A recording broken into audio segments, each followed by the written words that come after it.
This is the Troxler illusion. Try staring at that center point. If you do it long enough, all those colors will start to disappear. Cool, isn't it? I'm going to teach you how to code this using JavaScript. We'll learn about random number generators, gradients, and hues, among other things. Be sure to watch till the end for a bonus, where I'll show you how to see what isn't there. Get it? Because in this one, we don't see what it. No, no, no. Gonna code, debug, and have fun. Coding with Radu. Coding with Radu. Gonna prototype and design. Coding with Radu. Coding with Radu. Let's code now. Open your code editor in an empty folder. I'm using Visual Studio Code, and here I'm creating a single file called index.html. And this will be the only file we'll use today. So let's begin with basic HTML syntax. First the doc type, and then the HTML tag, and let's close it. And the head section will be having a title for the page. Let's call this the Troxler effect. Close the title tag, like so. And in the body, we'll add a canvas element, like this. Now, if we open this index.html in a browser, we're gonna have this. The title appears here in the tab. And if we open the developer tools, we can see in the elements section, the canvas is also there, but it's transparent. So let's style it. I'm gonna give it a style with the background color gray. Let's save and refresh. And now the canvas appears here, but it's a bit small. I want it to fill more of this screen size. So I'm going to rearrange these a little bit and add here a width of 700 pixels and a height of 700 pixels. This just looks better on my screen here, at least. And now we are ready to draw those kind of blobs on the screen. So we can do that, but we need to be able to refer to this canvas somehow in JavaScript. To do that, I add here an ID for the canvas, my canvas, and then after the canvas element, we're going to start our script tag. And let's close it as well. And we need to access the canvas drawing context, the 2D context this time. So we'll use getContext 2D. And now to draw many blobs on the screen, let's begin by drawing many circles on the screen with random coordinates. So I'm going to loop, let's say 10 times 10 different circles using a for loop. And now we need X and Y coordinates for these circles. So I'm going to use math.random, which gives us a value between 0 and 1, but this needs to be scaled by the width of the canvas. Otherwise, we'll just generate circles in the top left corner there. So let's multiply by my canvas width, and we'll do the same thing for a random y coordinate, like so, multiplying by the canvas height. And to draw a circle, we begin a path, and we'll use the arc method, which takes several parameters, first the x and the y, and then the radius. We'll have to define this in just a sec. And to be a full circle, we'll begin at 0 degrees and end at 360 degrees, but this has to be in radians, so that means 2 pi in radians. And then let's fill this shape and define this radius up here somewhere. Let's say 50 pixel radius. Now save and refresh, and we get this. Every time you press this reload button up here, we get different random circles appearing on the screen. Now these circles don't disappear when you're staring at some fixed location, no matter how hard you try, because they're too strong, so to speak. We need to draw them softer using a gradient. I'll show you. Here, before we begin the path, we are going to create a radial gradient and assign it to this grd variable. Create radial gradient. And this function is going to take many parameters.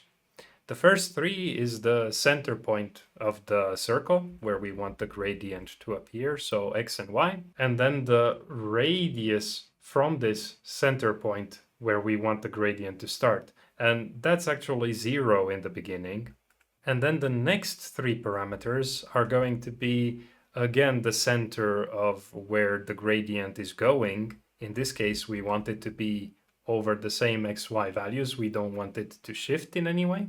But then the radius is going to be at the far end of this circle. So we just put the radius here. And then we have to define so-called color stops, where we specify which color should appear where. And we do that like so. The first stop is for the very beginning of the gradient, so in the middle of the circle. And we specify that using 0 here. And then let's define a color. I'm going to use the HSL syntax. So hue, saturation, and then this luminosity there. And 0, 100%, 50%, like so. This means that I want a hue of 0 and then 100% saturation and 50% luminosity. 100% luminosity would mean a white and the 0 would mean a black, so this just gives us a proper value. Now we also need a color stop for the end. I'm going to duplicate this row here and put a 1 value like this. And let's maybe change the hue to 60 and see what is the end result. Before we test, we need to set the fill style to this gradient. So we can go here and type fill style is equal to the gradient, save, refresh, and now the circles look like this. They start with a red hue here in the beginning, and the hue changes towards yellow at the far end. Now, this was just to demonstrate what you can do with this gradient, and you can add even multiple color stops in between. If you want, for example, at 0.5, you could put a blue and see what happens with that. But really, the thing we want to change here is the transparency, so that the blob is opaque in the beginning, in the center, but then it becomes transparent towards the edge. And we do that using the HSL-A syntax. A stands for alpha and controls this opacity. So really, we don't want to change the hue. Let's just keep it to red in this case, 0. And the final parameter here, 1 in the beginning for maximum opacity, and then 0 so that it's fully transparent. And now if we save and refresh, we're going to get this. Blobs that fade towards the edge right here. And what we do want to control is this hue. So this 0 value here, let's define hue. Maybe let's set it to 300 to see how it affects. And now this hue, I'm going to replace here 0 using it. I'm just going to remove 0 and use quotes and then plus to append hue to this string right here in the beginning and the second string at the end. And I use the same syntax for the second one and passing now basically the same value to both of them. Save and refresh, and you can see the effect with the hue of 300 makes this magenta color appear.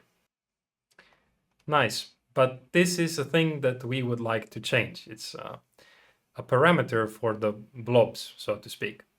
And the code here starts to be quite messy, doing many things, and it's not really clear what, like first figuring out random coordinates, then setting the hue to something, then creating a gradient, different stops, arc, many things. It's time to separate this code to divide it so that we have a function for drawing the blob. We can do that here below, and maybe the function is going to need ctx as one parameter. If we add another canvas into the mix, maybe it's nice to be able to specify on which one we want to draw. Who knows? It doesn't hurt to have it here. And then x and y, so that we know where the blob is coming.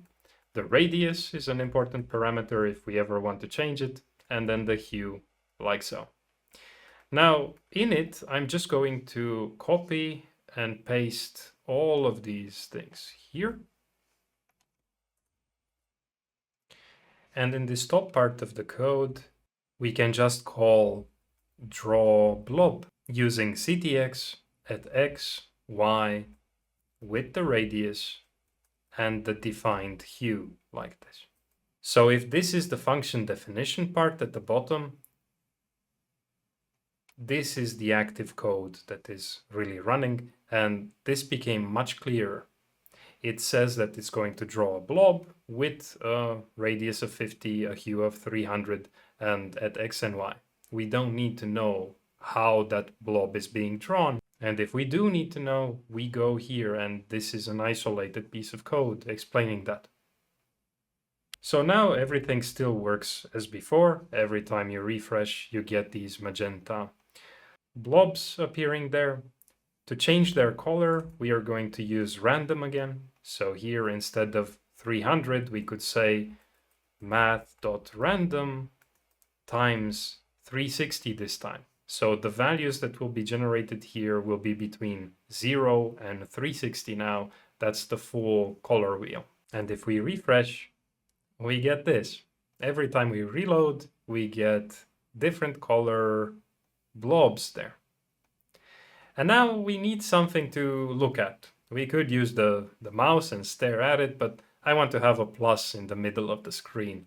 So after we draw all these blobs, I'm going to go here and prepare to draw some text. Begin path. Let's set the fill style to black because it has been changed previously here to the gradient. And then fill text a plus in the center of the canvas, like so. Save, refresh, and you can see that plus there barely. Let's make it a little bit bigger. I'm going to go here and say font 30 pixel Arial. And now it's bigger, but actually the center of the canvas is somewhere here. And the text just is aligned to left and the baseline like this. So I'm going to go here and make it align to center horizontally and to middle vertically. Save, refresh, and this is in the true center now. And if you stare at it long enough, those blobs start to disappear, and now they're gone. It took quite a long time for me, and I don't know if it's gonna work with you, but we can make this effect better by not making these blobs so strong. So if we go here and set the maximum alpha to say 0.3, then these blobs are still visible, but not nearly as strong. And if you stare at that plus, they're gone very quickly because they are not so powerful, not so overwhelming anymore. Nice. And it actually works even with a lot of blobs. Like if instead of 10 blobs here, you have 100 of them. Wow, okay. If you stare, they slowly go away. Now I just see the yellow ones. And done. All of them. All I see is just gray, basically. And that makes me wonder, if things are there and I don't see them, what happens if we remove the things? What do we see then? So let's try. I'm gonna go here and add an event listener to the canvas so that when we click on it, I'm gonna pass here a quick arrow function, and let's clear the canvas by clearing the rectangle from 0, 0 with the canvas width and height, so everything goes away. And now let's save, refresh, and bringing the mouse on screen, I'm going to look at the plus, wait for everything to disappear, and now all I see is gray, and when I click, wow, cool, isn't it?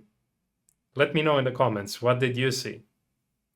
And also let me know if you want more things like this, and check out the playlist because I have already more things like this. Thanks for watching and see you guys.